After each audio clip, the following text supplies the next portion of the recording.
Kung maaari lang po na magsabi kami ng mga pangalan na nagkukwento talaga kung gaano kabaho ang hininga nitong si Vice Ganda, magagawa namin yan. Muling bumanat ang showbiz columnist na si Christy Fermin sa komedyanteng si Vice Ganda sa latest vlog nila sa kanilang YouTube channel na Showbiz Now Na. Matatandaan na tila nagkasagutan sina Christy Fermin at Vice Ganda nang tila pasaringan ng komedyante ang showbiz columnist sa isa sa kanilang segment at sabihing mahilig itong gumawa ng mga kasinungalingan. Kamusta ka, Christy? Anong pinagkakabala mo, Christy, bukod sa paggawa ng mga kasinungalingan?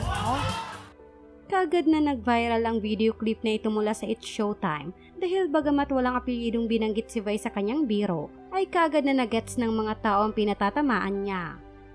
Matapos nito ay hindi napigilang magsalita ni Christy Fermin dahil sa pasaring umano sa kanya ni Vice at sabihing hindi raw makitid ang kanilang utak upang hindi malaman na sila ang pinariringgan ni Vice sa biro nito sa It's Showtime at sana raw ay dinirekta na lamang sila ng komedyante.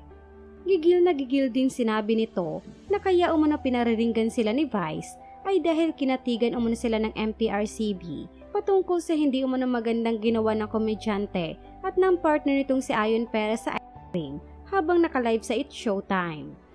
Nag-viral din ang mga pahayag nito nang ipagdiinan niya ang totoong kasarian ni Vice at paulit-ulit na sinabing hindi totoong babae ang komedyante. Mga pahayag ni Christy Fermin, Vice Ganda, hindi ka tunay na babae. Lalaki ka. Lalaki ka, Vice Ganda. Nagpapanggap ka lang na babae. Sa kabilang dako ay kagad namang tila sumagot si Vice sa mga pahayag na ito ni Christy Fermin nang magparinig muli ito sa It's Showtime at patamaan ng umano'y mga tsismosang nanggagalaiti.